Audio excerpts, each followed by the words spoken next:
Only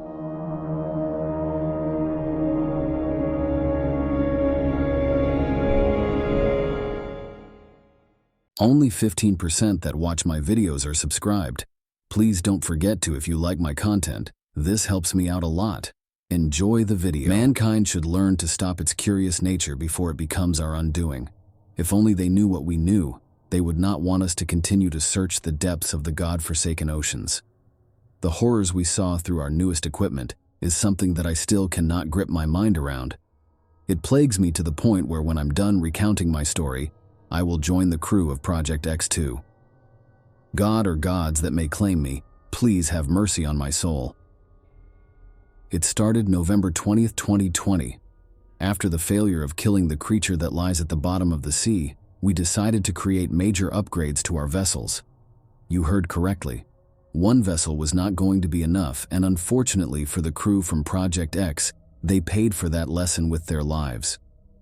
For you see, the problem was that there wasn't just one massive creature that lay down there. As far as we knew, there were 3 creatures that were at least 60 feet in length. Each was deadly in their own unique way. However, our focus was on the queen of this hive-minded society. We figured if we took out the queen, the rest would crumble, and if they continued to fight, we would have the upper hand. I wish I could say that if we knew the true purpose behind Project X, we wouldn't have agreed to this suicide mission. But I fear that all it would have changed was how we went about it.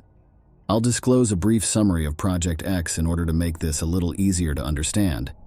At the bottom of the sea, or what was believed to be the bottom of the sea, a group of researchers found an unknown octopus-like creature with 6 eyes, bat-like wings protruding from either side of its head, an unusually red-tinted body, and tentacles the size of 2 football fields.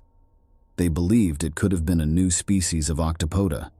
However, as they began to try and determine if it was the only one of its kind, they were quickly attacked by horribly large vertebrae, ones that have never been recorded before. These vertebrae were massive, silver in color creatures with dozens of large fangs. It looked like a massive flatworm species. Only the video feed that the vessel sent back to us was left. And so Project X was conducted in order to deal with this new potential threat.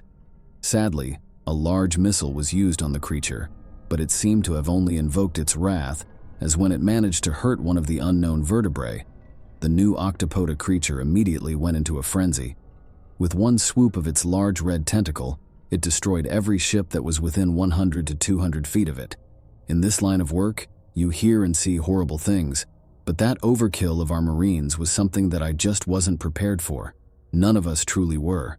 We knew what we had signed up for, but the tentacle of that creature was something that threw us through a loop. You see, we had no way of knowing that Phineas octopoda could grow its tentacles to enormous lengths in order to defend herself. I say herself based on Dr. Carmine's theory. Dr. Phineas A. Carmine's theory is, or I should say was, that there has to be some unknown niche between whatever those things were and the creature itself. However, on December 1st, Dr. Carmine finally made progress that supported his thesis by creating radio waves of the creature that would be strong enough to study the creature, but without hurting it. We confirmed that her normal size was no bigger than 7 feet tall. It left us in bewilderment, as there was no creature in the ocean that should have been able to practically quadruple their size in order to defend themselves. But that wasn't the strangest part. The strangest part was that this octopus was tiny in comparison to the vertebrae that prevented us from going anywhere near her. It led Dr. Carmine to wonder if somehow this new species of octopoda was able to make the large flatworms that surrounded her into mindless puppets with perhaps some sort of parasitic, similar to the ones cats have used on humans. Unknown, but done for so long, it would be close to impossible to know when it truly started. Another theory that he proposed was that maybe the Phineas octopoda was giving off some kind of pheromones, similar to a queen bee and all her subjects. We weren't so sure with this, as it did not seem like she had any interest in mating at all. Not that it was easy to tell from what little imaging we were able to gain at a safe distance. It was finally decided to send in more experienced naval fleets with enough firepower to make the ocean look like a wasteland to attack the creature's bodyguards. Somehow, enough tissue samples were able to be retrieved. The thing that still haunts me is what no one else, but me and a few operators saw that day when the tissue samples were collected. Based on the creature's behavior, I was quickly able to figure out that something wasn't right. This was too easy. I tried to immediately bring it up to my superiors, but was dismissed based on the fact that a lot of funding went into Project X-2 for anything that involved the creatures. That included tissue samples. In case I didn't mention it, mostly because it doesn't matter anymore, I'm an animal behavioral expert. I would give off my name, but I truly want to be forgotten from history books, as I feel like part of this is my fault. I felt like I should have done more, but confrontation was never my strong suit. As the few naval subs returned to surface to return the tissue samples, Dr. Carmine was the first of many that were eagerly waiting to examine the specimens. The man was so zealous to get started, I thought the MP's military police were going to have to restrain the man. I would have laughed, but between the creature's demeanor and this ever-growing bad feeling, it was hard to enjoy the experience of these fresh samples with my colleagues. Hours had gone by, and to be honest, I thought that it was very possible that I was overthinking about the creature's intentions. After all, octopus were very smart creatures, but to plan something that could very well cause harm to the crew seemed ridiculous. That was until December 25th, 2020. We were going to celebrate Christmas together, since there was no way to get home to our loved ones in this weather. One of the crewmen burst into the room and stated that there was a signal coming from one of the massive flatworms. When asked how it was possible, she responded that she was unsure. Keep this in mind, the vessels we sent down there were packed to survive on its own for a week at best. We sent those vessels down there on December 5th. That means the vessel was there for almost 3 weeks. It didn't seem possible for anyone to survive, and yet someone clearly did, as it sent signal waves from inside one of the giant vertebrae. It left us both stunned and confused. Someone had to explain to the admiral of this oceanic base several times how this couldn't be possible, and that for all we knew, it could be a trap. Despite this, the admiral ordered the control room to patch the signal through. We couldn't believe our ears, but it was Captain Wheaton. The signal cut in and out a bit, but despite this, we were all able to hear the captain speak. People were both shocked and astonished, while others, such as myself, thought that this was a great opportunity to do something mankind had never attempted before, due to the lack of technology to even make the attempt. You can't blame me for wanting to know what it was like inside the creature. We tried speaking to the captain, but it was as if the communication was only a one-way call. He could talk to us, and we could very much hear him, for the exception of a few words being cut off, but for some reason, he couldn't hear us. I can't even begin to describe how pissed off everyone was in that control room that day. To the Admiral's credit, he really did try to keep a cool head, but I think he was more worried about leaving a fellow naval officer in the bowels of this massive creature. I couldn't blame him, and therefore kept my disappointment about not being able to get footage of the creature's bowels to myself. However, the problems didn't rest with communication with Captain Wheaton. Suddenly, the PA system was filled with panicking screams. One of them was begging Dr. Carmine to stop, but then we could hear what appeared to be someone being strangled until the bones in their neck popped. "Long live the elder gods," Dr. Carmine said before destroying the PA system. People were beginning to panic. Admiral Powell struggled to get everyone to calm down long enough to form a plan to make it to the escape pods. We didn't want to risk an encounter with Dr. Carmine, or whatever he had become. So we didn't even bother with the helicopter pad that was supposed to be used, ironically, in the event of an emergency. This left us with only one option that no one wanted to try, especially me. Somehow, I felt like this was a death sentence. There really wasn't much of a choice. Either be killed like the other researchers and the MPs assigned to guard the researchers, or take our chances with the escape pods. That's when someone came up with another option that to this day makes me tear up. It was both brave and suicidal, but after much discussion, 4 people volunteered to be the distraction so that the rest of the crew and I could make it out alive. I suddenly caught a headache and my nose bled. Something pierced itself into my mind and began to talk to me. It was telling me that there was no hope of escape, and that trying to do so was only going to lead to a more painful death. "Get out of my head," I randomly shouted. The whole room looked at me with concern, and my vision became dark. I could feel myself fall onto my knees, but the noises in the room became muffled as I was forced to watch through the mind of Phineas Octopoda. She planned this whole thing. From the moment that we sent those poor naval soldiers down there, she had already formulated a plan. She knew what kind of weapons we had stored on the vessels, and she was afraid of the amount of damage it would cause to both her and the gods assigned to protect her. She allowed them to get within range, and the gods attacked. She told them to just surrender a few samples of their flesh. The gods looked to her in confusion and anger. The screeching we heard earlier from when the missiles hit their assigned targets wasn't from pain. She was yelling at them to just do as she commanded or suffer her father's wrath. They seemed scared by this and faked their injuries. In other words, I was right. Grabbing those tissue samples was too easy, and we walked right into it. I tried to regain my consciousness as I could feel liquid tar fall from my nose out of both nostrils. I could also feel my eyes roll in the back of my head. If I was experiencing any pain, I didn't feel it. The tissue samples from the flatworm-looking creatures, or elder gods as she called them, had some kind of infectious spores that attacked the nervous system of the infected host. She showed me how it had infected Dr. Carmine. I don't know how she was able to show me any of this, but I continued to let her show me in hopes of finding some sort of weakness, anything to take this evil, cunning creature down. Poor Dr. Carmine had apparently started to lose control sometime between December 10th and December 15th, but was somehow able to hide it from the rest of us. He was feeding on the brains of a few MPs at a time.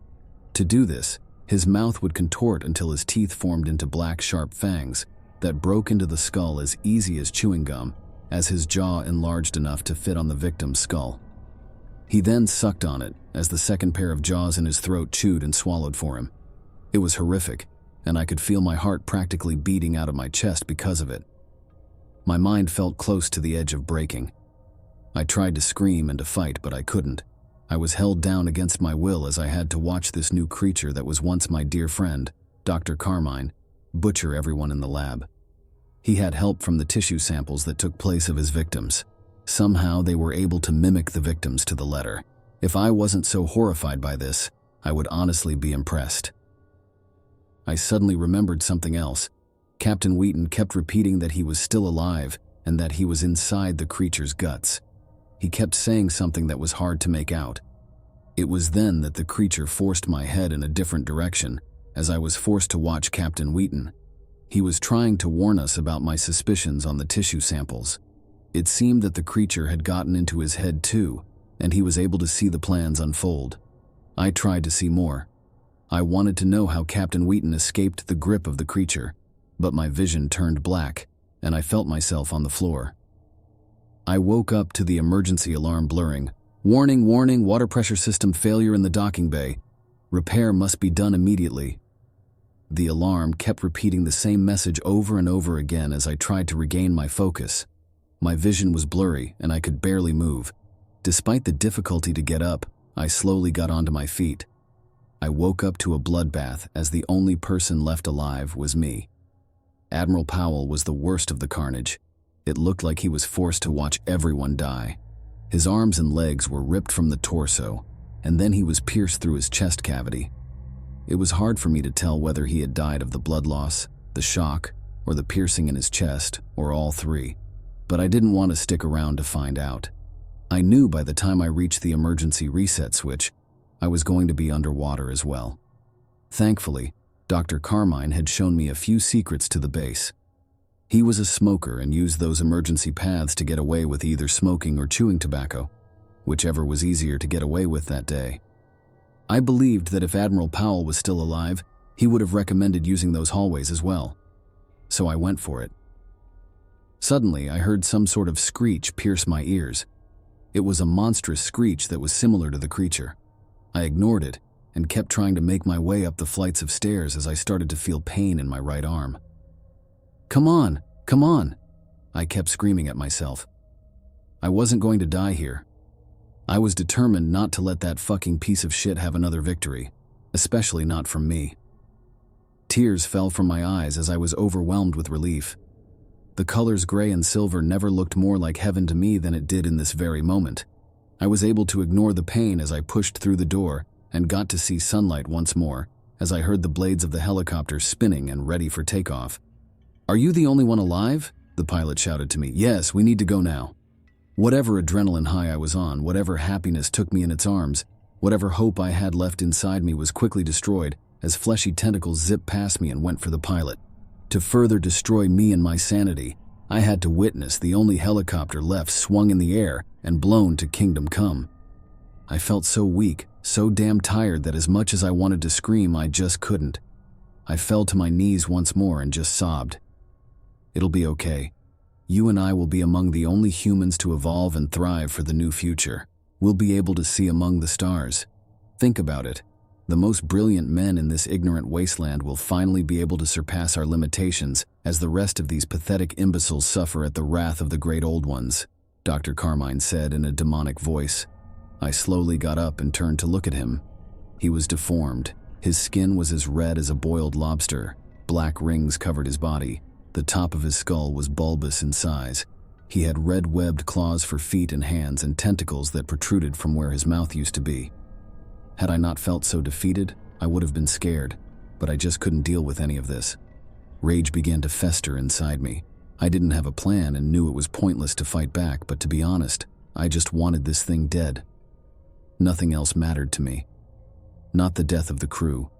Not the fact that somehow Captain Wheaton was alive and trapped inside those horrid creatures. Nothing. Absolutely nothing mattered to me at that moment. I screamed. I screamed so loud that it felt like my vocal cords were tearing down. I screamed despite the fact that I could feel my blood vessels begging and pleading for me to stop.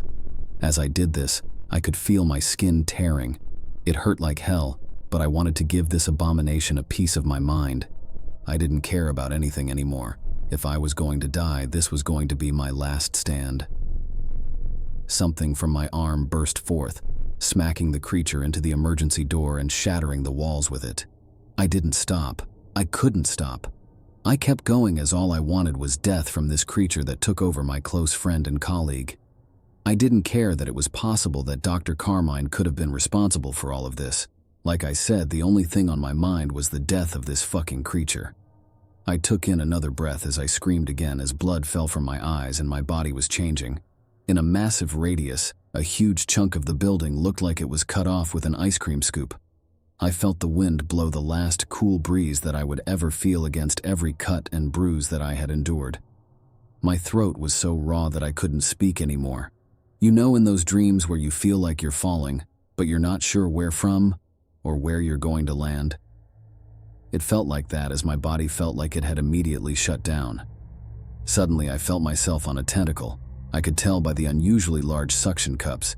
It changed into a giant hand, and I thought that I was drowning, as I realized pretty quickly that I was underwater. I quickly realized that I was able to breathe just fine, and it felt like my wounds healed for the most part. I almost lost my shit when I saw her. Her skin was now this seaweed green color, her pitch black eyes remained the same, and her form was more human-like. Words didn't have to be exchanged. Somehow she spoke to me telepathically. I knew I was in front of a goddess as the giant vertebrae swam around us. "You interest me, mortal," she said telepathically. Somehow my spores did not take root as the others have. This whole time that I read your mind, you were busy trying to retain as much information on me and my kind as possible. "How cute," she said with bitter sarcasm. "Who or what are you?" I couldn't use my own voice, so I tried to speak to her in mind as well. To anyone looking in, it would have looked like we were just staring each other down. "I'm a creature from beyond the stars themselves, and my father wants your death, but I think I'll toy with you a little more. After all, he's coming to claim his rightful place, and insects like you will only be a thorn in his side. So I might as well have some fun with you first," she said, as she followed it up with an evil laugh. She then showed me the blood-red color of her eyes. I tried to look away, I really did, but her eyes were hypnotic. As I looked at her, my vision fell dark once more as my head felt like it was just lost in a fog. Just as I was losing my vision, I mustered up the courage to scream at the creature. It must have taken her off guard, because I could feel myself free from her grasp as she screamed in pain. I made a dash to the surface.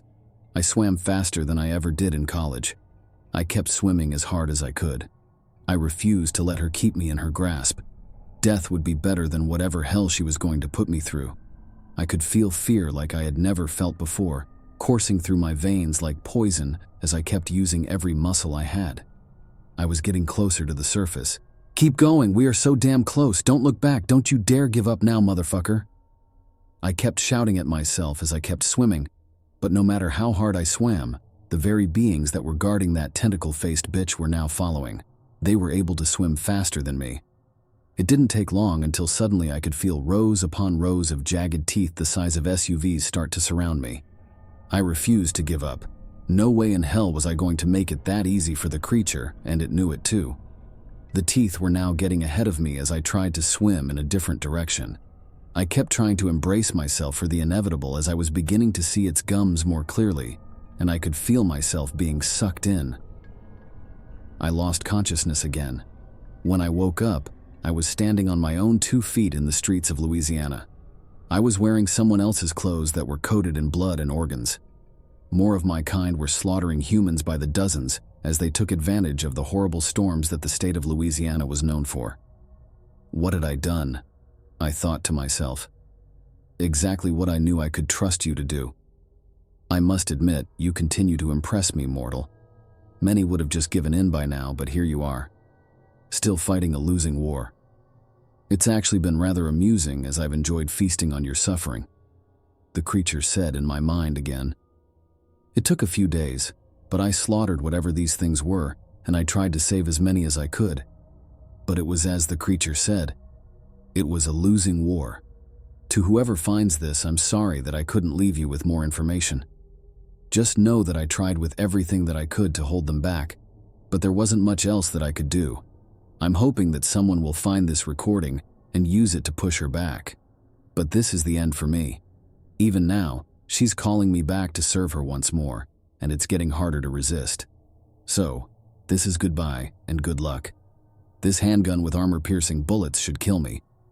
I'll be with the crew of Project X-2 soon.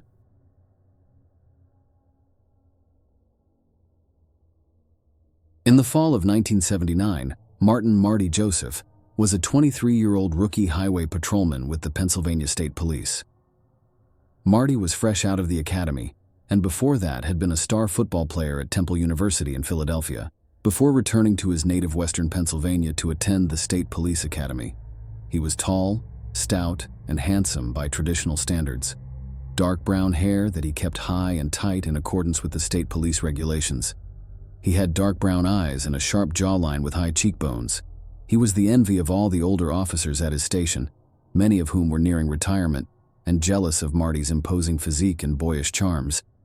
He had only been at his station for a month and had already gotten quite the reputation for being a real ladies' man. As a patrolman with the Pennsylvania State Police, Marty was stationed out of Ebensburg, Pennsylvania, the county seat of Cambria County. Marty's patrol beat was a 50-mile stretch of U.S. Route 22 between Blairsville and Hollidaysburg, which he considered to be the loneliest road in the state.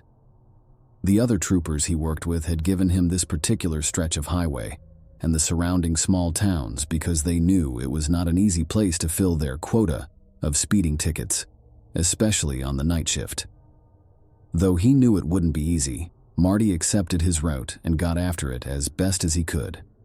Marty didn't mind the route because he had grown up just south of US 22, in Johnstown, and contrary to what some might think of a 6'2" former college linebacker, Martin Joseph preferred to leave the excitement on the field. He liked the quiet darkness and loved the idea of being able to navigate the mountains, valleys, and hollers of Cambria County with nothing but his thoughts. During his first few weeks of training on his route, he had been under the tutelage of a few senior officers who had worked it previously. Though he was sure they were just messing with him, he found it odd that they each told him the same urban legend. "Has anyone told you about Turnpike Jack?" asked Sergeant Kelly.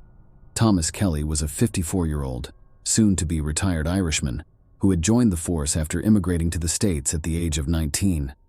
He too had once been an imposing figure in his youth, standing even taller than Marty. However, the years of police work had aged him and worn away much of what used to be muscle. "He's a real menace to us stateies, especially out by the old ghost town trail," said Kelly. Marty had heard the story of the supposed Phantom of the Freeway since he was a kid, but was surprised that these seasoned veteran state troopers would waste their time trying to scare him as an adult. He thought it a little absurd that grown men of the Pennsylvania State Police had nothing better to do than mess with the rookie, but the job could be quite boring, especially in this part of the state, and they needed to find ways to occupy themselves. "A girl from the Glow went missing a few weeks back. Just another poor victim of Turnpike Jack," said Kelly. "Pretty little brunette cheerleader, I think," he added. "Just another runaway trying to get away from the tiny coal town of Nantiglow, Pennsylvania," thought Marty, but it was his last training shift with another officer, so he bit. "You think Jack ate her whole or piece by piece?" Marty laughed, but Trooper Kelly's face was no longer lighthearted. "Now listen here, boyo. You may not believe in Turnpike Jack, but that demon son of a bitch certainly believes in you." Kelly turned his focus back on the dark stretch of highway. A very awkward silence followed for what seemed like an eternity before he spoke again. "Back when we were fully staffed, I had a partner, RobbyRobD. We got called to check out a disturbance on the Ghost Town Trail at one of the old mine sites." He paused. "I'm sure you have been briefed on what happened to old Bobby Ramey," he said, knowing the answer. Marty had been. Robert Ramey was murdered and dismembered after their cruiser was run off the road by the Ghost Town Trail, a not-so-popular hiking trail that connected several old mining sites and abandoned communities from the golden age of the coal industry. The trail weaved between the towns of Nantiglow and Ebensburg, following along the Blacklick River. Ramey and Kelly had been reporting to a call when they were struck head-on by what Kelly had remembered as an old black truck. Kelly was thrown from the vehicle and barely survived, but when he came to after the crash, the only sign of Ramey was a bloody mess. His blood-soaked badge was left sitting at the edge of the trailhead. They found pieces of him for miles along the trail, but the culprit was never caught. "I don't know what he is, but I know that he is still out there," Kelly continued, but now barely above a whisper. "These damn woods are cursed." His first night on his own, Marty Joseph found himself repeating the words of Trooper Kelly in his head. "That demon son of a bitch certainly believes in you." It gave him a shiver down his spine, but he had grown up hearing ghost stories of Turnpike Jack and knew they were just that, ghost stories. The stories of a community that was ravished by poverty and looking for any excuse as to why so many people just up and vanished, never to be heard from again. Most of them, he thought to himself, are probably down in Pittsburgh celebrating the World Series and living it up. 2 weeks earlier, the Pirates had defeated the Orioles in 7 games to take the 1979 World Series, and it was all Marty, a Bucco fan from childhood, could think about recently. That, and Turnpike Jack, of course. Particularly Kelly's thought that he is still out there. As he drove his cruiser, a 1979 Dodge St. Regis, up and down his stretch of US 22, Marty found himself trying to find something on the radio to occupy his thoughts. For a minute, he was able to catch a verse and the refrain of the Knack's My Sharona. He drummed along on the dashboard, "Ooh, my little pretty one, pretty one." But in the foothills of the Appalachians, as people called this part of Pennsylvania, he was lucky to get any radio signal at all. Even his police radio kicked out more times than not. Likely because this particular stretch of highway was lined with 2,000-foot-tall signal-blocking mountains. "Foothills of the Appalachians, my ass," Marty shouted at the static on the radio. "If these were foothills, I'd still be able to pick up WJHT Johnstown." He killed the radio and went about his route. As Officer Joseph was coming down into a large holler, he pulled off onto a small one-way road, hoping to flip around and make his way back towards the town of Nantiglow. He was surrounded by 40-foot oaks, which in the dark October night resembled thousands of long skeletal fingers reaching up to the moon, hoping to pull it from the sky and illuminate the woods below. He decided this was the perfect time to have a smoke. Hell, nothing was going on anyway. He parked the St. Regis on the side of the road and pulled out an American Spirit from his soft pack. 3 left, he thought. That should get me through tonight. He took a long drag and breathed in a mix of sweet nicotine and crisp, fall mountain air. It was sublime. After his second exquisite inhale, he realized there was a light up ahead on this little one-lane road in the middle of nowhere. It was nearly 3 a.m. on a Thursday in late October. Who the hell could be out on this stretch of road at this hour, and why would they be stopped? He decided it was his duty as a patrolman to inquire further into this mystery. Marty took another long drag from his cigarette, then crushed it out and rolled up his window. As he approached, Marty decided to kill his lights. He figured the most likely culprits were some teenagers, not much younger than himself, sneaking out and trying to hook up. The last thing he wanted to do was to cockblock some horny locals, so if that's what it seemed to be, he would try to not interrupt them. Marty pulled the St. Regis close enough to get a better look at what was going on. There were 2 cars parked, an older black pickup truck without a license plate, its low lights on, and just in front of the truck a bright blue VW Beetle. The truck was quite rusted out on the bottom, either that, or it had a good deal of fresh mud. In the low light, he could make out 2 figures in the back of the Beetle, and he thought to himself, it really is the love bug tonight. Just as he was about to pull an about-face and let these 2 lovebirds enjoy themselves, he heard an ear-shattering scream come from the Volkswagen. Marty turned on his lights and saw what now looked like a violent struggle underway in the back seat. The larger figure seemingly engulfed the smaller one in the back seat as the low lights of the truck flickered in and out. As he instinctively began to reach for his service weapon, a Smith & Wesson .357 revolver with a 6-barrel, he saw a colossal shadow figure drag a young woman out of the back seat of the car onto the ground in front of the truck. The figure seemed to be that of an extremely tall man, but he was scarecrow-like in his build. He was clad in a long black overcoat that hugged his frame tightly, exaggerating what seemed to be all knees and elbows. Marty noticed this man's skin was so pale it almost seemed translucent. The young woman he had dragged from the car was a beautiful young blonde, no more than 21 years old if Marty had to guess. The look of complete terror on her face was all he needed to see. "Put your hands where I can see them," Marty shouted at the man in the black overcoat. "Step away from the young lady and put your hands in the air." The man stepped away from the car and revealed his full height. He must have been nearly 7 feet tall, and his arms stretched below his knees. As he obeyed Marty's command, he revealed long, bony hands complete with sharp, blade-like talons at the end of each finger.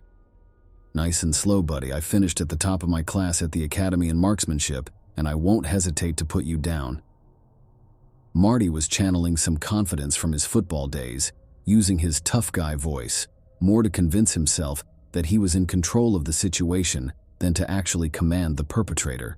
It was at this point that the giant slicked his jet black hair out of his face to reveal something that made Marty's hair stand on end.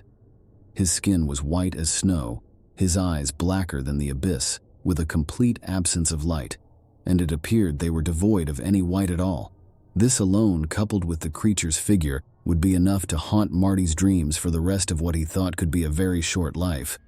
But the thing that horrified him most was its teeth. This man, if you could call it that, unleashed an impossible smile, one that literally stretched from ear to ear and from nose to chin, showing what appeared to be dozens of razor-sharp teeth intricately aligned together like the keys on some sick piano. Each fang had to be the size of a kitchen knife. Marty thought he had to be imagining it.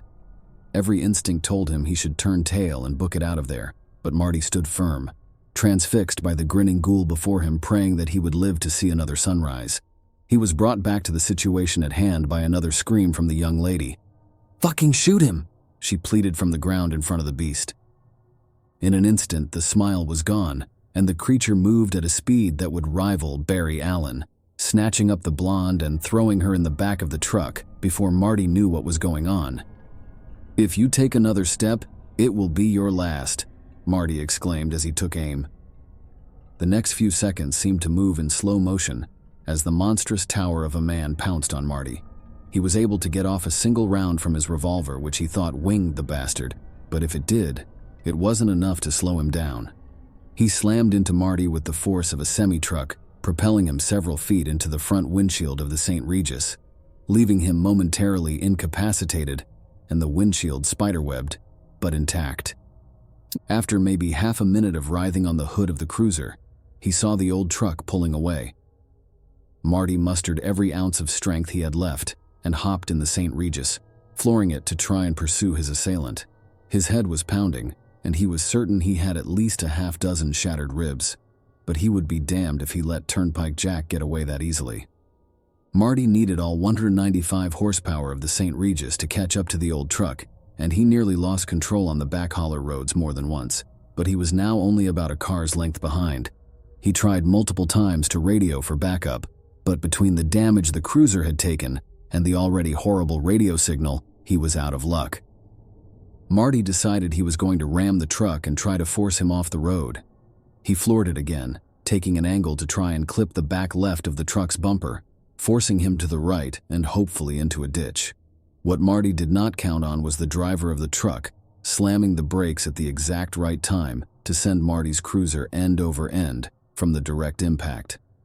Hanging upside down from his seatbelt, which he must have put on in a haze because it was only around his waist, Marty peered out into the cold, dark night.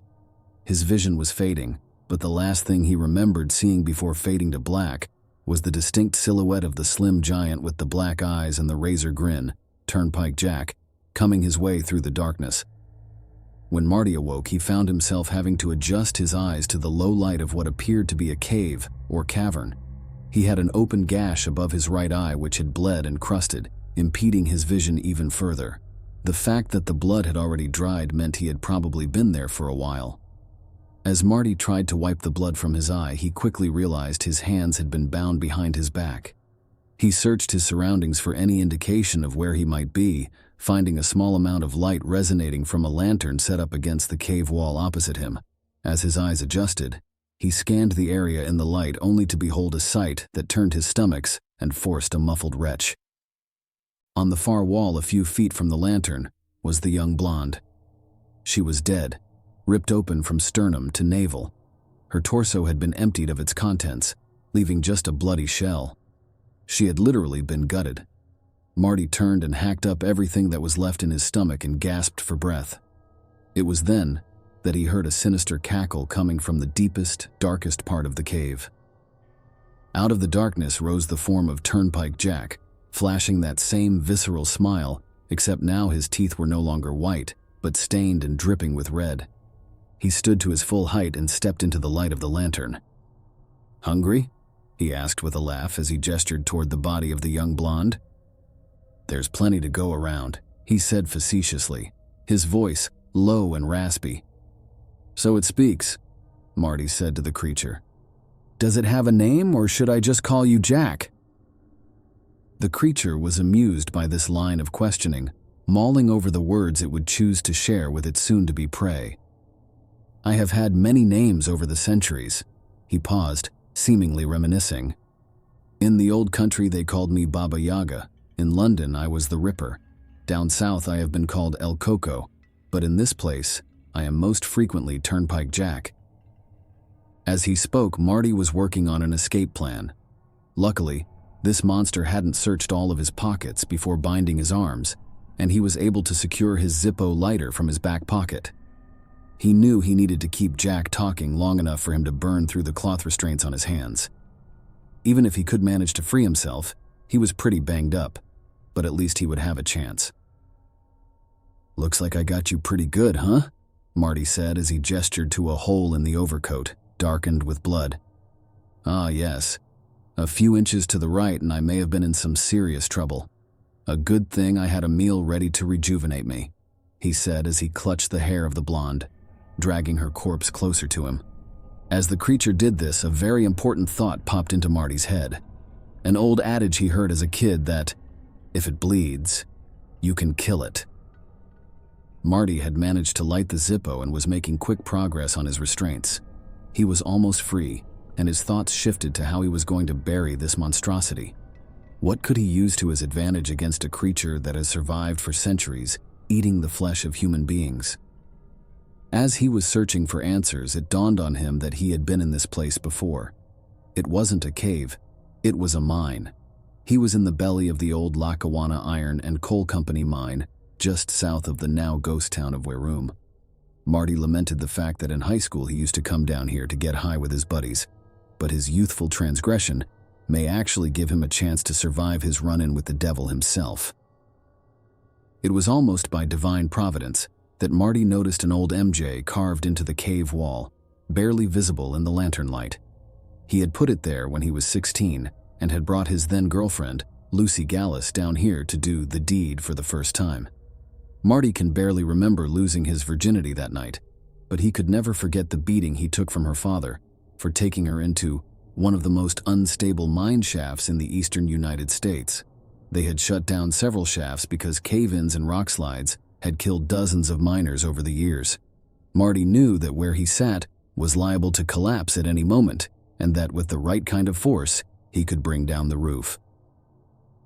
Marty had been pretty unlucky thus far on his first shift, but there was some kind of otherworldly force working in his favor, as just below his carved MJ, barely within the light of the lantern, was his service revolver. He would not have much of a chance and needed enough time to make his move. He tried to stall what he imagined was Jack's plan to dismember and eat him, possibly alive. "So, Jack, what are you going to do to me?" Turnpike Jack's black eyes widened, and he flashed that sinister smile again. "Well, officer, I plan to do to you what I did to this lovely young lady." He gestured to the blonde. "Except you, Officer Joseph, I will consume whole." His smile grew and his dark eyebrows furrowed. Marty, continuing to stall for enough time to free himself, taunted his captor. "Not sure that's possible, even with your big mouth," he said, almost daring the creature to prove it could. It was then that the demon showed itself in its truest form. Jack's already impossible smile began to grow as he opened his mouth, detaching his jaw and stretching it nearly to the ground. His black eyes rolled over pure white, much like a shark's eyes when it bites into its prey, as he shuffled what was left of the blonde into his now doorway-sized mouth. At this juncture, he resembled a giant angler fish in more ways than one. His skin, his eyes, his teeth. Crunch! Crunch! Crunch! 3 bites with his megamouth, and she was gone. But this was exactly the distraction Marty needed to free himself. He made a beeline for the Smith & Wesson and secured it just as the beast was slurping up the blonde's legs like oversized linguine. He raised the gun at the demon and slowly backed out towards the entrance to the mine shaft, one step at a time, keeping his hand cannon fixed square on Turnpike Jack. Jack laughed. "Now that I've fed, that little toy won't do much damage." "I kind of figured that," Marty retorted, "but I'm going a few tons of coal, and limestone might do the trick." Turnpike Jack grasped what Marty was planning to do and leered at him with a mix of anger and fear in his eyes. He began his charge, but his movements weren't as explosive as they had been earlier. He appeared to be a bit more sluggish this time around. Marty had theorized that much like the giant snake that he was, when Turnpike Jack consumed his entire blonde victim in 3 bites, he would need to digest her before he could attack with the speed and ferocity he had back on the road. It was a huge gamble to apply some basic biological principles to a creature of nightmares, but in this instance, it paid off. Marty had just enough time to expel 4 rounds from the revolver into the ceiling above before Jack could reach him. The shots did their job, bringing the entire shaft down on Jack with a colossal amount of force. Marty was thrown back almost 20 feet from the impact, adding a broken leg to his running list of injuries suffered at the hands of the monster known as Turnpike Jack. He coughed and tried to see through the cloud of debris. The collapse had left him barely able to move, barely able to breathe, and losing a dangerous amount of blood. In his immobilized state, all he could do was crawl, so that is what he did. From his youthful exploits in the mine, he knew it was nearly a quarter-mile to the mine entrance, likely another half-mile to the ghost town of Verum, and yet another quarter-mile back to Route 22. "Can I make it a mile in this state?" Tim thought to himself. He wasn't sure if he would survive, but the knowledge that Turnpike Jack was somewhere behind him, buried in literal tons of rock, gave him the motivation to keep moving up the shaft. As he crawled, he was drifting in and out of consciousness. In his delirious state, Marty had a revelation about the world we live in. If there can be a Turnpike Jack, what other kind of evil can there be in this world? The thought had his head spinning, not just from his probable concussion and loss of blood, but from this new sense of fear, living in a world where the manifestations of our deepest, darkest nightmares could actually exist. As he crawled and climbed further up, Marty tried his best to ignore this thought. He actually preferred to focus on the immense amount of pain that he was experiencing, rather than think about the existence of true evil in this world. As he neared the end of the shaft, another thought occurred to Marty. If there was great evil in this world, then there also must be great forces at work for good. He had needed several things to go his way in order to survive his ordeal with Turnpike Jack. Many things that were extremely improbable, but somehow, some way, they had turned out in his favor. He thought back to the luck he had with his lighter, the mine shaft, his gun. All of these things seemed to be just coincidences, but the more he thought about them, the more he thought they were evidence of greater forces at work.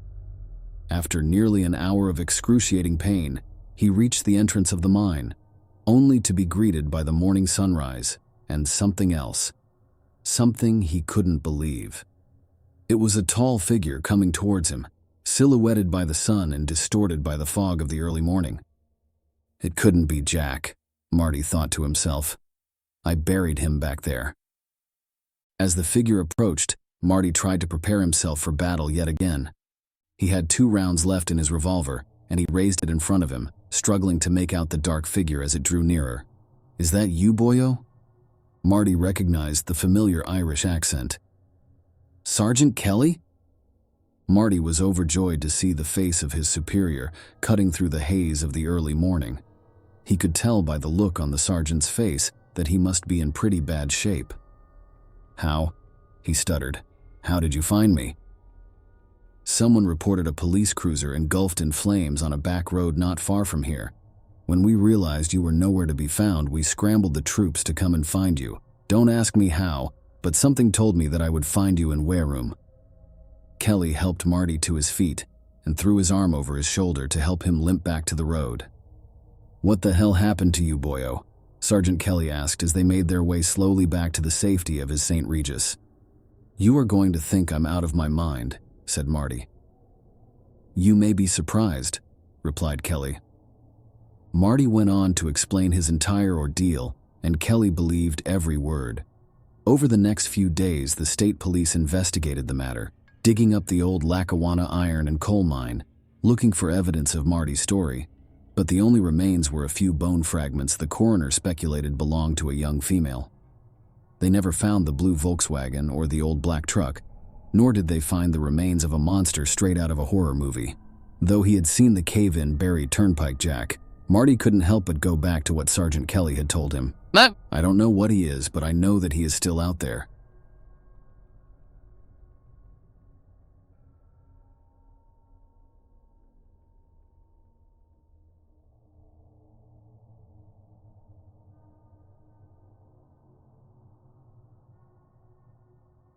The first time Sasha got high, she stood face to face with a black bear in the backyard of her friend's house.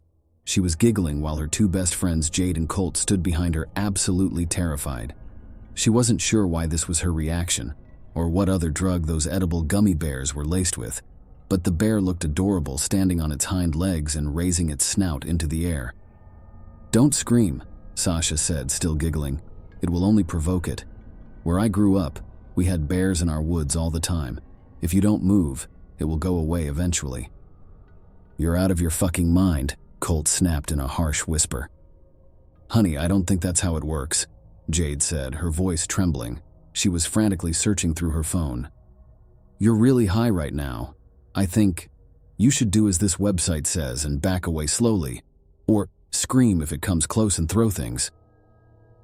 Scream and throw things at that? Colt snapped in an even harsher whisper. We should call animal control, and you shouldn't have come out here in the first place. Colt, she's super out of it. Be nice, Jade tried to reason, still shaking. Honey, try to back away slowly. Colt, call animal control and the police. Maybe pick up something to throw at it. Colt, shaking his head, muttered a string of swears under his breath. The bear looked absolutely massive compared to the 5-foot Sasha, especially on its hind legs. For some reason, though, the furry black beast didn't seem threatening, as it wasn't even looking at the threesome. It was more interested in an injured bat that was flopping around on the solar-tiled roof of Jade's house. Sasha remembered only bits and pieces of her father's advice from long ago. "You guys need to calm down," Sasha insisted, not even trying to suppress the giggling. "You see something on the roof, boy?" "What is it?" "It's not a dog, Sasha," Jade said. "Back away. Colt, you need to call animal control now." Sasha turned around and crossed her arms, not bothering to read her friend's expressions. "You guys act like you haven't seen a bear before. Good God. It's going back, it's..." By the time Jade pointed in the direction of the bear, it had slipped into the narrow opening of the woods. As Colt and Jade breathed a sigh of relief, Sasha sat on the porch steps and reclined on them, her eyes fixed on the ever-blurring starry sky. There wasn't much she loved about Winsted, but she loved nights like this, even when she was drifting into a drug-induced sleep. "That was way too fucking close," Colt snapped. Sasha wasn't sure whether either of them were looking at her, but Colt's angry tone mixed with Jade's concerned tone weren't enough to sway her from her sleep. "Maybe we should just leave her there," Colt remarked. "She loves the wilderness, apparently." "Colt? Come on, she's..." "I don't want to hear the excuse that she's high again. She's the one that ate 10 of those gummies. I feel bad that she's having trouble with Jordan again or whatever, but she made an ass out of herself tonight." "I can hear what you're saying and I don't care," Sasha remarked. "You can leave me out here tonight." Jade laughed. "No way, honey. If the bear comes back, the trail cam will get it. There's plenty of them in Winsted. You're not missing much." "We're lucky to be alive," Colt said, ignoring Sasha's head shaking. "Let's go inside and go to bed. Maybe when you wake up, you'll sound like the more rational one again and stop sounding like your boyfriend." That remark particularly bothered Sasha, but she said nothing as Colt and Jade led her inside the dismal home Jade had rented out in the outskirts of Winsted, Connecticut. Even with the solar tiles the landlord fixed on the roof, the place was still a dump in Sasha's opinion, with mold stains all over the ceiling, boarded-up windows, and a total lack of air conditioning. It didn't help that Colt was secretly living there and leaving garbage in every room. By the time Sasha stepped inside the dark guest room, the only room untouched by either of them, she was relieved. She was happy to lay down on the single olive-colored couch that fit snugly between two stocked bookshelves. Sasha took the night to sober up, tossing and turning on barren cushions with broken springs.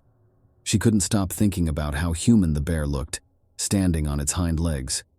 She found nothing to fear about the bear but thought about it in wonder. When Sasha was little, she remembered her mom telling stories about the brown bears in the forests of Syria that greeted her as she walked through the woods and rubbed against her dress. Her father, a lifelong New Englander, tried to explain in extreme caution that this wasn't a typical experience. Sasha didn't listen, nor did she fear bears. She always loved bears and still had the same sweatshirt of a brown bear from the time she was a teenager. High or not, she figured she probably would have approached the bear anyway. "I didn't know being high could make you the crocodile hunter." "Jesus Christ," she heard Colt say from the other room. "Sasha's always been good with animals," Jade responded. With a tired laugh, she turned on the faucet in the kitchen. To Sasha, they sounded louder and closer than they actually were. She was starting to drift when Jade continued. "That bear was absolutely crazy, though." "You mean terrifying," Colt interjected, pouring what sounded like a glass of water. "High or not, that girl has no common sense and is turning more and more into her boyfriend every day." Sasha sighed. Ever since Jordan came into the picture, neither Colt nor Jade were a fan of him or his YouTube channel about abandoned and scary places. For the longest time, it was just Sasha, Colt, and Jade, three friends who met their freshman year at Northwestern Connecticut State University, a college not too far from the dump her friends now called home. Her relationship was driving a wedge between them. Being high tonight was a way to take the edge off their complaining. If she wasn't so tired, she would have climbed out the window and went looking for that unusual bear.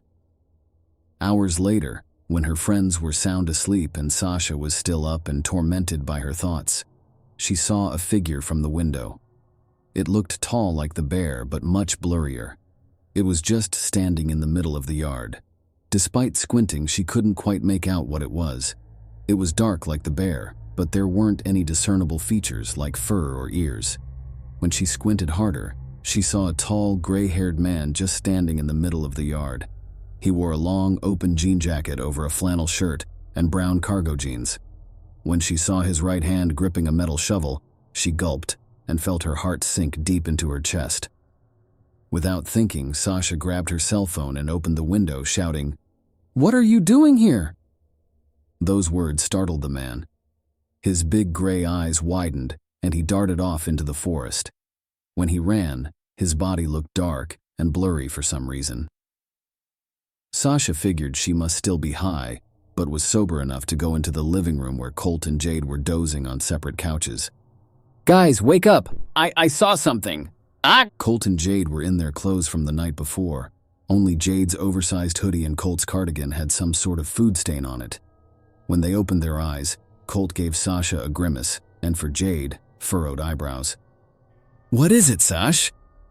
I saw a man in the backyard, a tall man with long hair.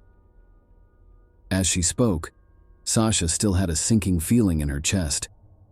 It took a moment for her two friends to process what she said, but once it hit them, they were both off the couch and at attention. I called to him from the window and he ran away. "Colt, check the trail cam," Jade said. He nodded. "That's crazy, Sash. My neighbors saw a crazy man in their yard a couple weeks ago but said the cops did nothing. The trail cam will definitely pick something up." From a brown knapsack next to the couch, Colt pulled out his laptop and opened up the trail cam application on the desktop screen. They sat back down on the couch and watched Colt fast forward through hours of nothing. When the image of the three of them and the bear came on the screen, Sasha felt the urge to giggle, but Colt's look of exasperation convinced her otherwise. "About what time was this?" Colt asked, scratching his chin. Before Sasha could answer, Colt paused on a frame of the bear on its hind legs. "Sash, I thought you said you saw a man." "I did," she exclaimed. This very tall man with ridiculously long hair and a jean jacket. "Maybe you need to fast forward a little more. Wait, slow down." Colt nodded and pressed the gray button with the single black arrow. It was the same bear they saw, just standing on its hind legs for what clocked at a solid 2 minutes. Then, it appeared to look at the window for a split second before getting back down on all fours and darting into the woods. Sasha's mouth dropped open, and she took a step back. Jade sighed, and Colt slapped his hand over his face. "Well, that's that, Sash," Colt snarled. "You were so high you thought the bear was some mystical jean jacket, dude. That's a bad trip." "I know what I saw. Fast forward. Please fast forward." "Oh, Sash," Jade said in a soft voice. "You had a really bad trip. I'm so sorry it scared you." "No!" Sasha was rapidly shaking her head. "I know what I saw. Fast forward. Wasn't this like 5 minutes ago? If I fast forward, there's nothing. Just a reminder that it's 4 in the morning and you're still really high. I've been high before, but not enough to hallucinate. It's like these were peyote gummies or something, or maybe you're just crazy." Jade smacked him on the ear. "Ouch. What the fuck, I was kidding. Maybe we all just need to go to bed." Knowing that she couldn't convince them otherwise, Sasha had gone to bed. She wasn't having a bad trip, but a bad time.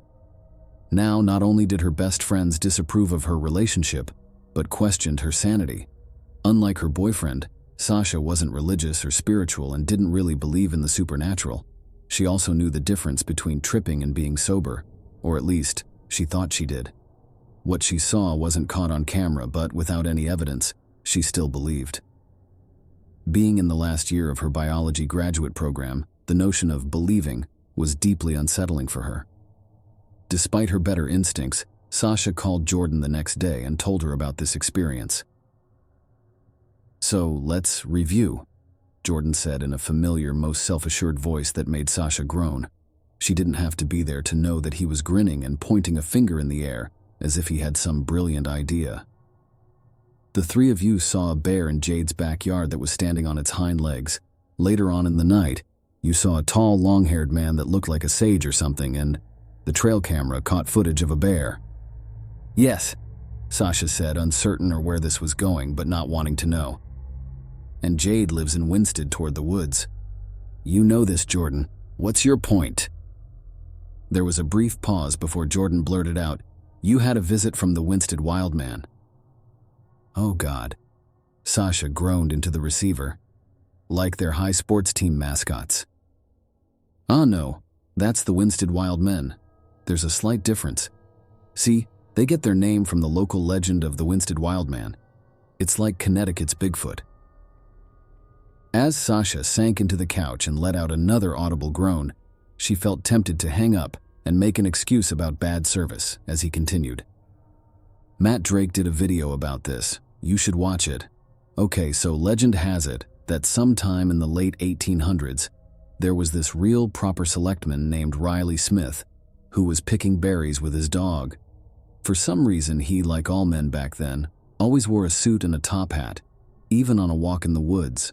But that's besides the point.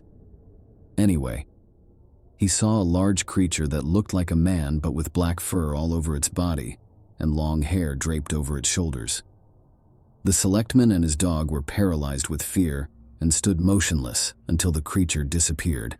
He reported this story to the Winsted Herald, and over the next few weeks, many locals reported sightings and the town panicked. That's actually an interesting story, Sasha said, scrunching her nose. But I very much doubt that's what I saw. You believe in all this supernatural stuff. I respect that, I do, but how else can you explain it? Look, Sash, I got to go, unfortunately. Be careful out there and maybe buy bear spray or something. Sasha sighed. She loved her boyfriend, but not the way he looked for the supernatural and everything. For a while, they had a YouTube channel where they explored abandoned places together. Ever since he met Matt Drake, however, he dragged Sasha on ghost hunts and cryptozoology searches around the state for creatures with weird names like TheGlawackus and the Black Dog of Hanging Hills. Something about the Winsted Wildman intrigued her, though. At the very least, she found it strange that the camera footage picked up a bear, and not the mystical-looking figure she saw. Maybe she was tripping. She'd accept that explanation before Jordan's. That morning, Sasha considered searching the Winsted Wildman on her phone, but she had no signal. Neither Colt for Jade had paid for the internet that month. They left a note on the counter that they had gone off grocery shopping, a typical Sunday morning for them. She started her Sunday morning walk into town. She found herself peering into each neighbor's backyard in search of the long-haired man or the bear. Every time she thought she saw something, it just turned out to be a shadow from the vast forest that surrounded the town, or another animal like a moose or a deer. She searched the town high and low for the man, until the bells sounded from a church downtown. She felt her mind and eyes growing dreary as she aimlessly wandered until she reached a part of town that she did not recognize, lined with old brick factory buildings. The street was completely silent. The sound of passing traffic, birds, and the crunch of fallen leaves beneath her feet had completely dissipated. The silence made her drowsy, so drowsy that she sat on the curb in front of a large brick building that looked different from the rest of the factory buildings, as if it was once a school or a town hall. The silence not only made her drowsy, but a mix of queasiness and extreme sadness. It became so silent that she thought of screaming, just to make sure she could still hear herself. When she was ready to open her mouth and do so, she heard the sound of something scraping against the earth. Sasha turned around, knowing what she would see before she saw it. Those feelings of queasiness and sadness turned to absolute dread when she saw the long-haired man with the open jean jacket digging into the earth. "What are you doing? Who are you?" Sasha thought she whispered this, but the atmosphere was so quiet that the man not only turned around, but he brushed his hair out of his immense gray eyes and placed his shovel down. I'm so sorry, I didn't mean to bother you." "I'm looking for my friends," the man said in a sharp, raspy voice. "Oh God," Sasha whispered to herself. "I should go, I'm so sorry." Sasha couldn't turn around, though. She was encapsulated by the deepness of the man's gray eyes. "I've been looking for them for so long." His voice morphed into an echo that continued as he picked up his shovel and continued to dig. "What are you hoping to find?" Sasha felt her voice growing even smaller as she asked this, already knowing the answer. "Where they buried my friends. I've been looking for so long." His voice echoed once more against the quietness of the atmosphere. The man wasn't looking at her. He was digging so intensely that she thought he would break the shovel's blade. "I have to find them." Who buried them? She almost couldn't believe she asked this. She wasn't sure she wanted to know. "What is this place?" The man continued on as if he didn't hear her, throwing dirt every which way, causing Sasha to step back a few paces, but she was still unable to scream or run away. "Oiskela Eilhal," the man's voice boomed and he dug more intensely and the words echoed once more. "Oiskela Eilhal." She could see the veins pulsating in his arms as he dug so deep into the earth that he created an opening big enough to be buried within. The man groaned and staked the shovel into the ground, turning around fiercely to meet Sasha's eyes. "I've been looking for so long, ever since I went here. Where's here?" "Johnson Indian Reform School," he said gruffly. Those words cut like a knife as she felt a sharp pain in her head, followed by bright flashes. Sasha was overwhelmed by images of bare, dark-skinned children walking in straight lines and a dark-robed nun behind them with a whip. She saw images of the long-haired man as a young boy with the same shovel, digging into the earth and weeping loudly.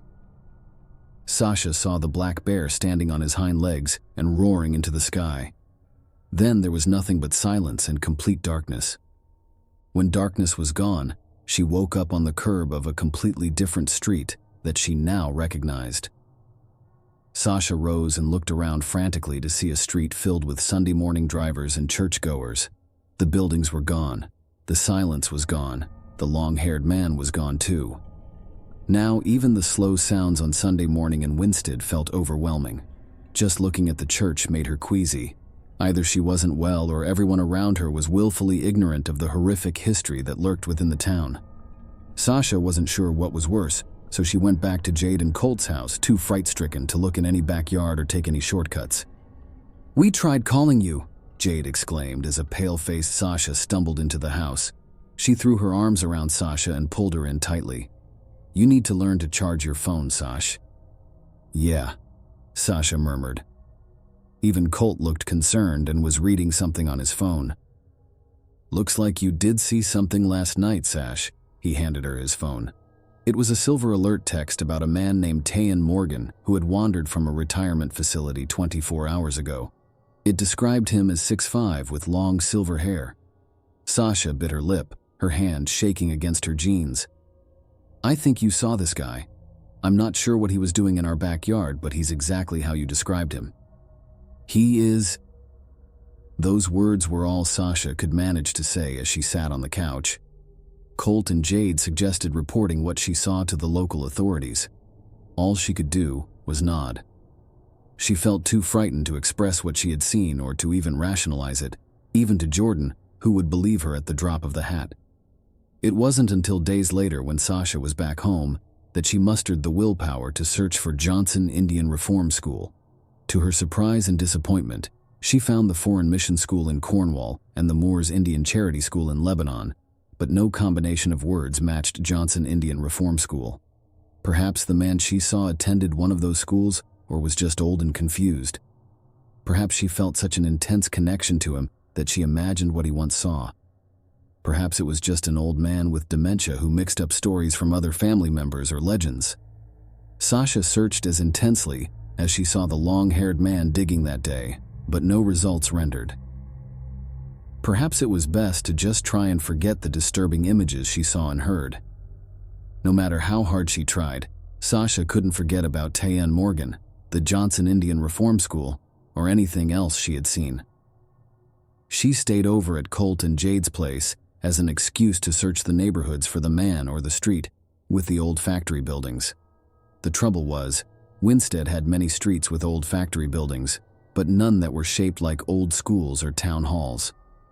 Colt and Jade asked where she would go on her walks, but she never said. Every time she tried, she heard Tayan Morgan's echoing words, "I'm looking for my friends." Sometimes she felt the urge to help him. One time, the urge was so strong that she wanted to call the retirement facility and ask for him by name, but something stopped her. His name, his story, his figure felt too real and unreal simultaneously to make any contact. One night at Colt and Jade's, many months after her first encounter, she sat on their back porch, chewing an inordinate amount of gummies to their chagrin. It was the first time Sasha was able to laugh and smile in a long time, but this time, Colt and Jade knew they couldn't stop her, and just settled for the fact that she was happy and silly enough to joke around again. It was nice to join in on the silly conversations and make fun of Jordan and his crazy ghost adventures together. They were so busy sharing gummies and staring at the stars that they hadn't even noticed the black bear that had stumbled into their backyard, this time on all fours. "Oh my God," Colt said, tensing up and whispering sharply. "Sasha, be real quiet and don't do anything." "Yeah, Sash," Jade said, grabbing onto her shoulders. "Please don't do anything stupid. Hey, what's that in its mouth?" The bear had something white and pointy in his mouth that was rounded at its ends. Sasha's jovial mood turned into one of complete silence as she stared at the pointy figure and into the bear's gray eyes. She hadn't looked into the bear's eyes the first time she saw it. Now Sasha sat quietly until the bear seemed to nod at them and slipped into the narrow opening of the woods. After it left and after what seemed like an eternity of silence, Sasha said in a hushed tone, "I think he found his friends."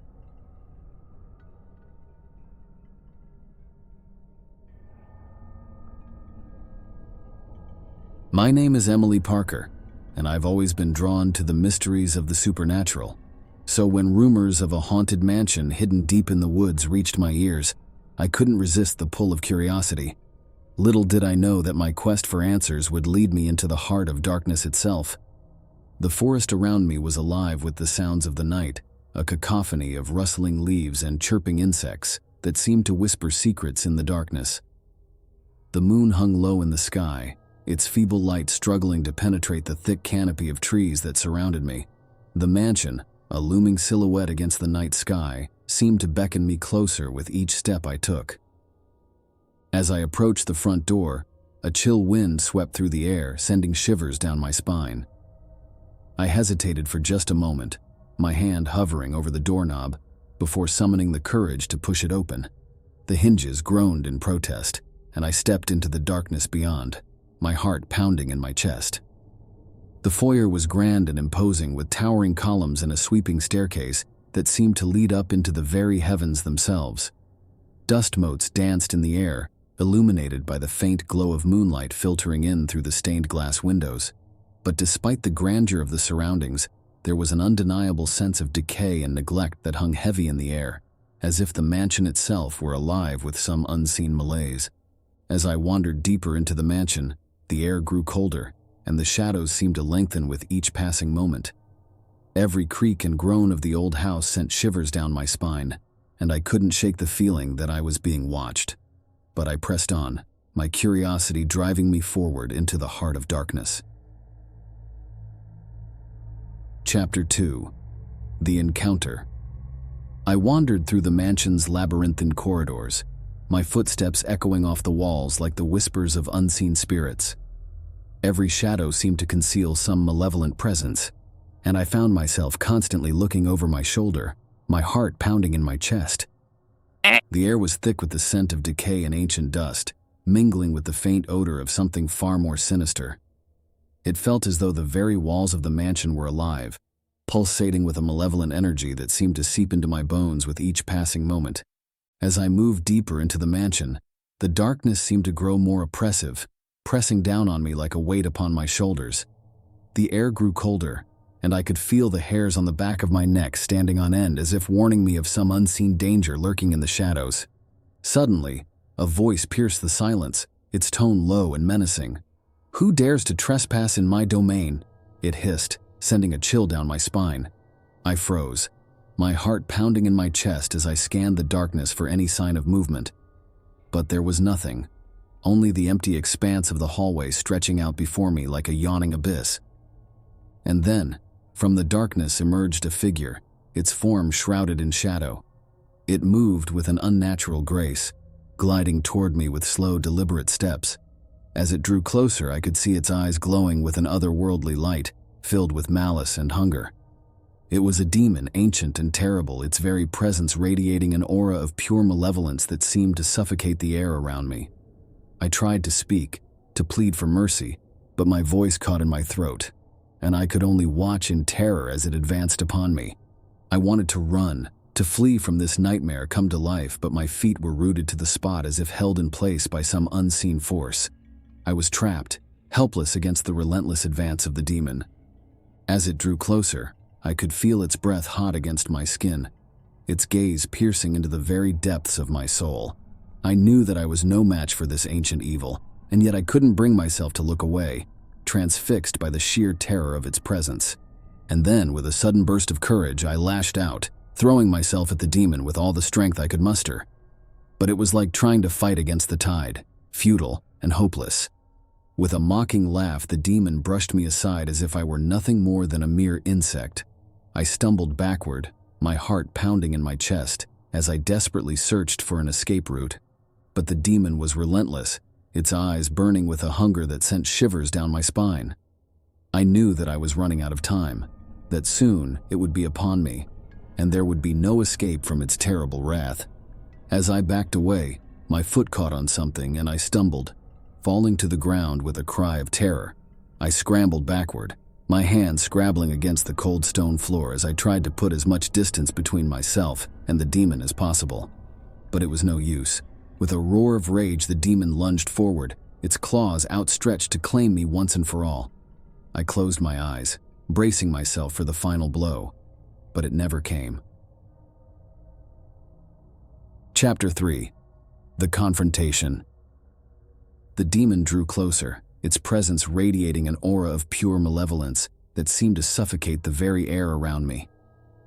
"What do you want from me?" I whispered, my voice trembling with fear.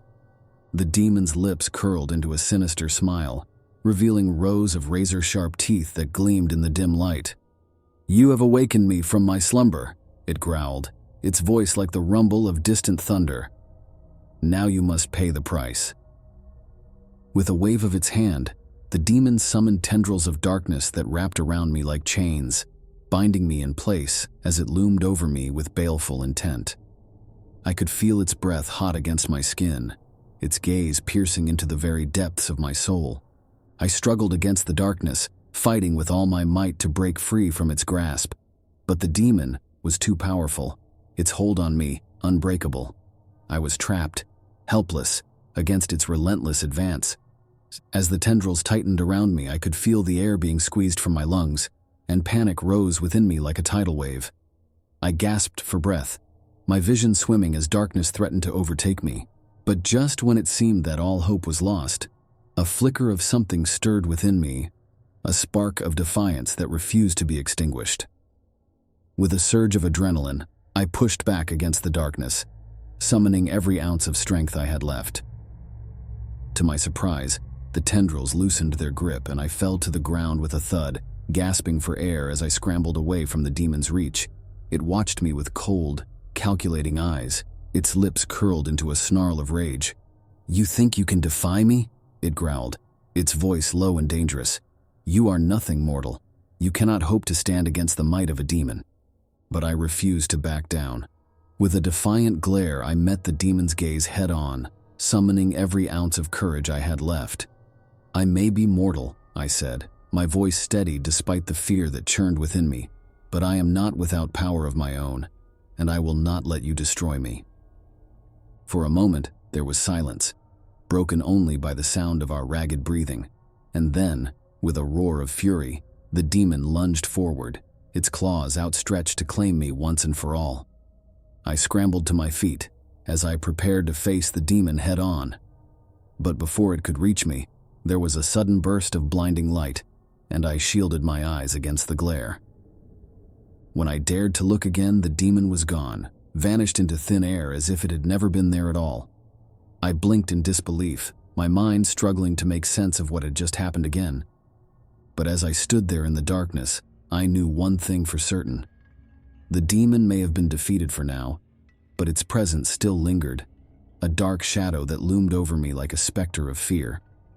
And so, with a heavy heart, I gathered my resolve and prepared to face whatever horrors awaited me in the darkness.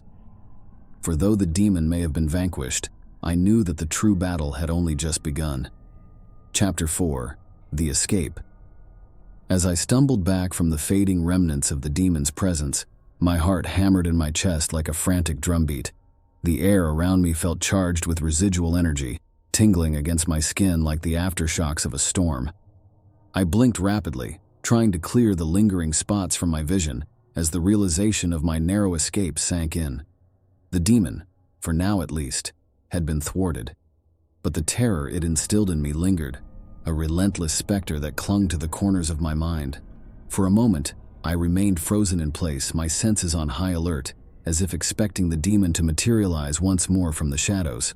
But the mansion remained eerily quiet, the only sound the echo of my ragged breathing as it reverberated off the walls. With trembling hands, I reached out to steady myself against the nearest wall, the rough texture of the ancient stone grounding me in reality. I took a deep, shuddering breath, trying to steady my nerves as I contemplated my next move. Escape. That was the only thought that consumed my mind now. I needed to get out of this accursed mansion before the demon returned, before it had the chance to finish what it had started. With newfound determination, I forced my legs to move, each step a battle against the overwhelming sense of dread that threatened to engulf me. I retraced my path through the labyrinthine corridors, my heart pounding in my ears with each pound echoing. As I moved, I couldn't shake the feeling of being watched, the sensation of unseen eyes boring into the back of my skull.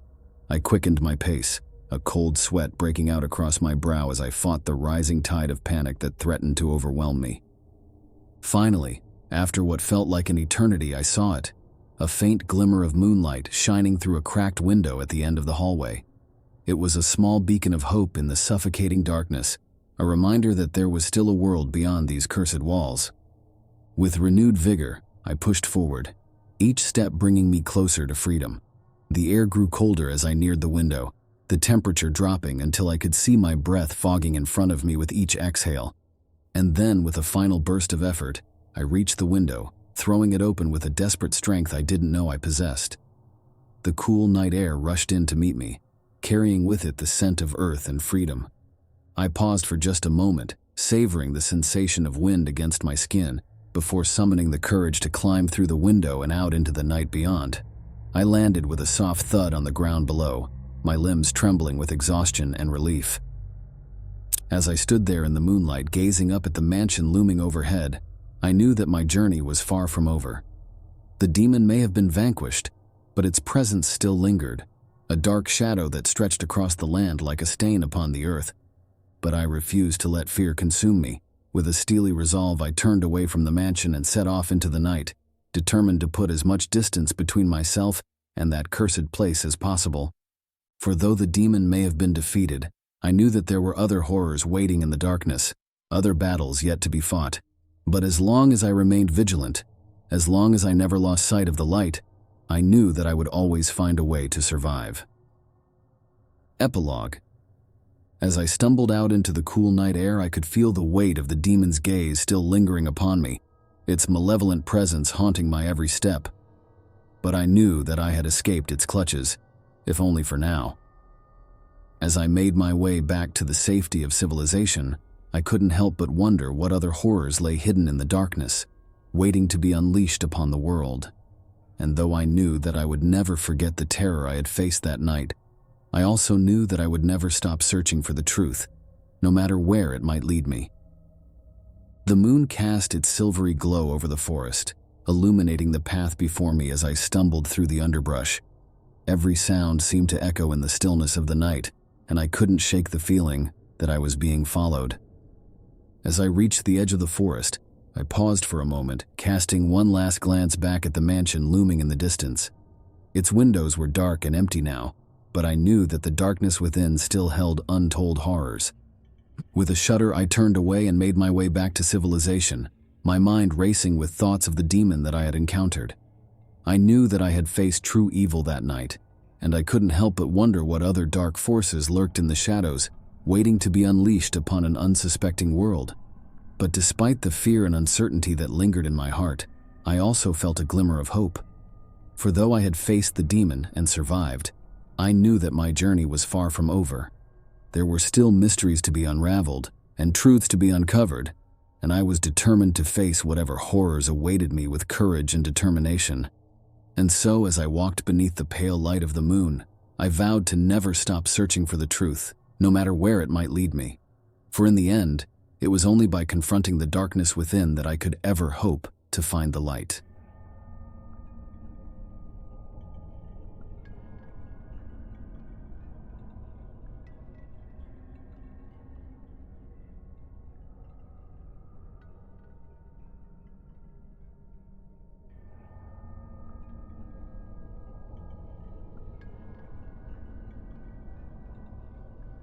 Old Father Longlegs. Can't say his prayers and take him by the left leg and throw him down the stairs. And when he's at the bottom, before he long has lain, take him by the right leg and throw him up again. Nursery Rhyme. Part 1. It's been about 3 months after my experience. Since that dreadful day, nightmares festered my dreams, depriving me of sleep. My life is gradually getting back into order, but I still feel that I am forever tainted. My town was strictly religious, so you'd have difficulty hearing stories about supernatural phenomenon like ghosts, demons, and the like. I lived with a roommate at an apartment. Every night at 3 a.m. I would take a nightly jog for exercise. It was always a pleasure of feeling the chill of the cold air on my skin when I ran. That all changed one night. I left the apartment as usual and I began my jog. I raced down the pavement and stopped at the stop sign. As I began my sprint back, I stopped suddenly when I heard a low hum. I looked around for the sight of the odd humming and followed the path to a dark alley. The humming became louder. Listening closely to the humming, I realized it was of a nursery rhyme. There were 2 disembodied voices singing in unison. They were of 2 children, both boys. The light from my cell phone illuminated the dark alley, revealing the 2 boys skipping around. I have seen several children at the apartment, and I knew them all off the top of my head. But these 2 kids I failed to recognize. They wore outdated clothing. The patchwork of the clothing was mix-matched and varied in coloration. They were both roughly around 10 years old, but their clothes were far too large for their frames. They must have felt my glare because they suddenly ceased their humming and skipping. Without a word, the 2 boys dropped their heads, at first from apparent embarrassment, or so I had thought. The tension was suffocating. I decided to talk to them so as to break the ice, as one would say. "What are you 2 boys doing out here this late?" I said. "Where are your parents?" They didn't respond.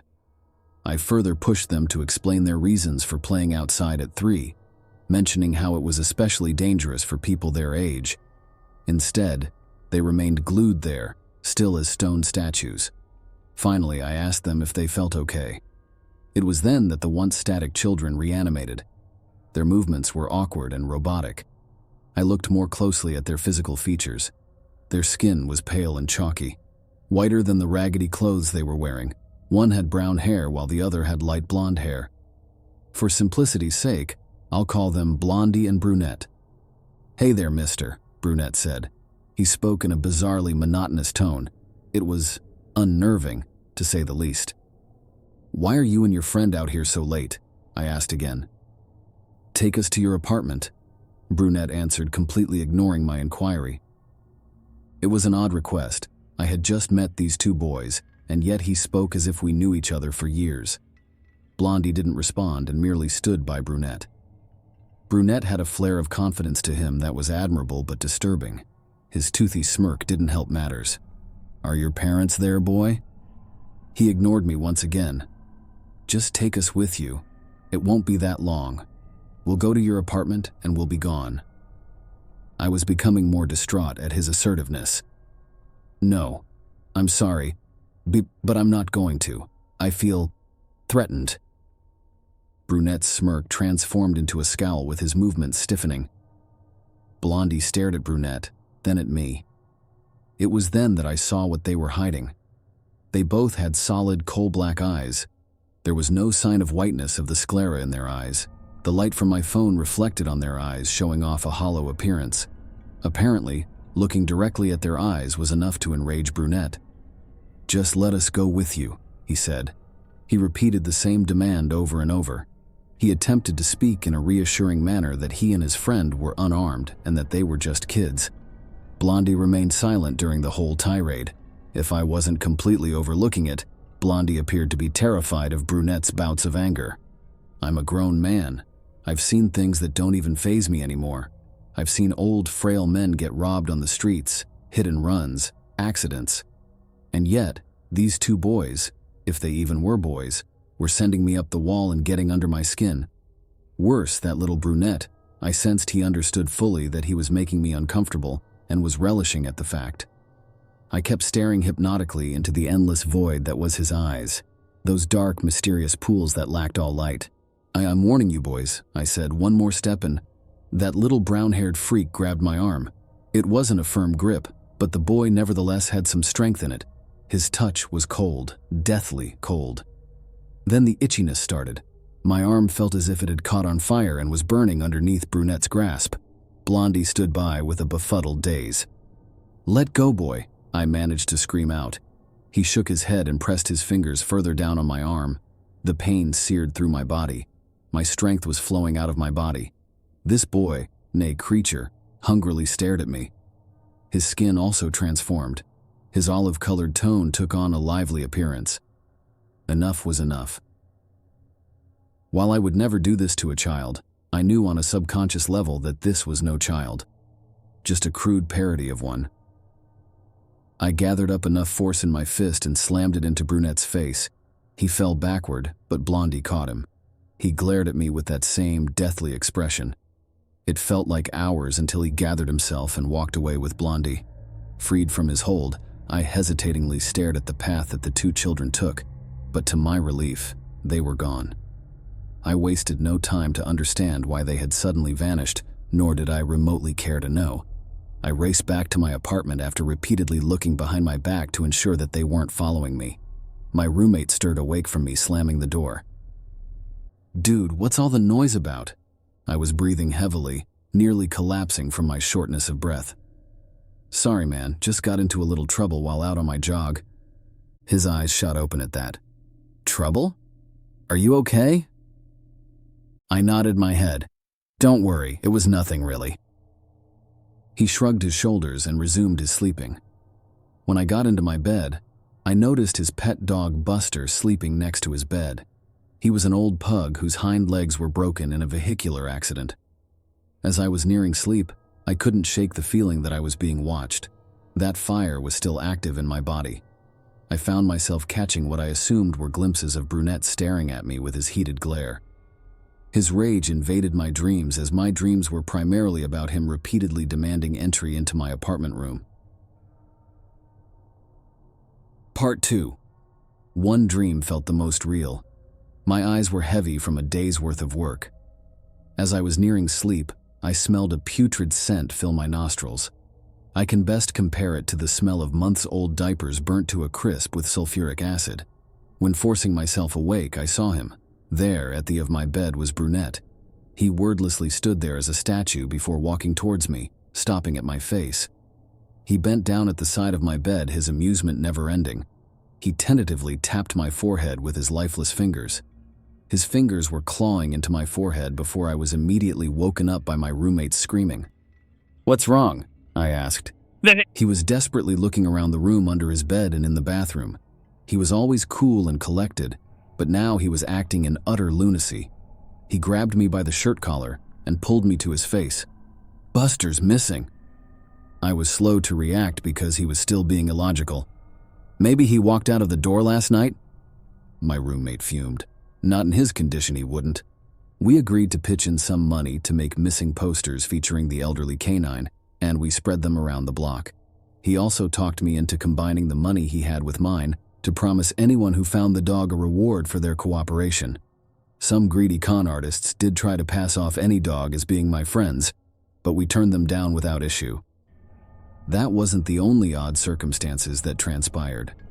When I returned home after work, I found my roommate sprawled on the ground. I called for an ambulance as he was going into throes. Somehow, my roommate had developed a curious illness with some traces of the common cold and high fever. Besides that, the exact ailment was unknown. It was unfortunate to see a man like my roommate become stricken overnight by illness because of how better off he was, but here he was. He screamed miserably from his suffering and remained that way for weeks. His body mass melted away until he got into a coughing fit and succumbed shortly after. After my roommate's funeral, notes began to appear in my room. They were written on paper that I never had in my room before, and I was quite certain that my roommate also didn't use it. The first note was deplorable. "I have been watching you for a good while from afar. That moment I touched you, I sensed that there was something special about you." It was from Brunette, of course. On the back of the note was an arrow pointing in a straight path towards my door. It felt as though Brunette was beckoning me to follow it. I tried to fight that urge, but the note was an extension of Brunette, and it had that same hypnotic feel to it. I walked outside of my door, only to see more notes on the ground. They too were a series of arrows pointing straight. I picked each one up and walked down the path. Some of my neighbors saw me collecting the notes but didn't say anything on them, let alone if they were the ones who wrote them down. Eventually, I made my way to the laundry room downstairs. To my horror, Buster was pinned to the wall, his hind legs bent so far, they were barely held together by their joints. A vertical cut was made along with a horizontal one. They were crudely held back by nails. His lungs, heart, and other body parts were exposed. The dog had a look of fear on his face. As I tried to regain composure, I found a note on one of the table's flat surfaces. It read, "I have played with Doggy and the big man. Now I want to play with you." My suspicions were proven to be true. Brunette, that black-eyed boy, was responsible for Buster's disappearance and the sudden illness and demise of his friend. But what was I to do about it? It's not like I could advise the police that there was some supernatural demon masquerading as a kid and killed my best friend and his dog. My nightmares worsened the more I felt that Brunette and Blondie were staring at me. My sanity was being tested daily. I had since ceased my nightly jog because of my fear of seeing those two boys again. I was developing insomnia from my severe lack of sleep because every time I closed my eyes, I could only see Brunette staring back at me. It all reached its boiling point one day when I was fired from my job for coming in late because of my insomnia. Going to the store or out with my friends was out of the question because I almost swore I heard the two black-eyed boys resuming their humming of that nursery rhyme. Despite me remaining at home nearly 24/7, a series of accidents started to occur in the apartment. More of my neighbors reported on strings of bad luck. A window washer fell 2 stories to his death when his rope broke under mysterious circumstances. More pets were disappearing from the building. It started with my elderly neighbor Melissa and how one day her pet Persian cat vanished from her apartment room.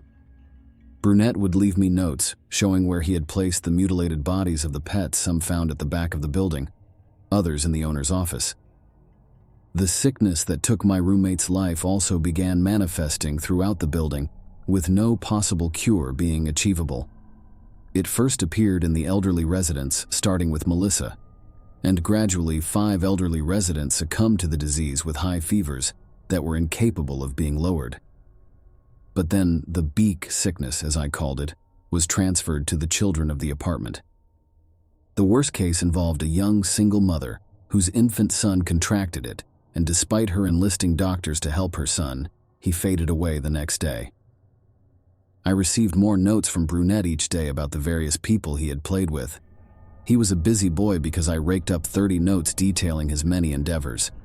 It became clear to me that I was cursed by Brunette because of my incessant refusal to fall to his commands, and my curse was bringing bad luck to my neighbors. If I didn't do anything immediately, I was afraid that Brunette's influence would then transfer over to my family. I did not know if I could live with myself if something happened to my nieces or nephews or my aging parents. The most disgusting message I received from Brunette, however, was regarding Blondie's fate. When I managed to leave my apartment room to buy groceries, Brunette left a note on by floor mat simply saying, "Look inside your cupboard." I did what the boy ordered and was given the shock of my life. Inside was Blondie's head, bloody and still. Those black eyes still unnerved me greatly, but that was mostly because they were truly devoid of life. Inside of his mouth was a message. He tried to come between you and me. He tried to ruin my fun, so I had to make him go away." Reading the letter sent a chill down my spine. To think he was so bent on getting back at me that he'd kill his only semblance of a friend was horrible. From there, I became more determined to stop Brunette from tormenting me and infecting the other apartment neighbors with the Beck sickness. Researching the cases involving the black-eyed kids was tenuous at best, because most of them consisted of the same basic rhetoric. These entities knocking on people's doors or car windows and demanding entry only to become enraged when they are denied. No case resembled mine in the slightest. I then decided to look up good luck charms that could act as a barrier against Brunette. Part 3. I visited a shaman outside of my town who told me that he was very familiar with beings like Brunette. He stated that he saw them every time he went into a trance induced by a cocktail of hallucinogens. Despite my devotion to not being a drug user, I was desperate to try anything to rid myself of the Beck sickness. I took a deep whiff of the drug, and before I even knew it, I was walking on a path that was unwinding. I trudged forward endlessly until I saw Brunette standing there in his typically lifeless stance. His head was bowed, but he sensed that I was there. "You finally came to play with me," he said in that same dull, monotonous voice. "After tormenting me for weeks, killing my roommate and his dog, your own friend, and then cursing me, all I want to know is what you are." Brunette casually brushed my request aside. He walked closer to me and readied his hand. Like the first time we met, he had a look of hunger on his face. Whatever it was made clear that what was motivating Brunette was to feed on my soul.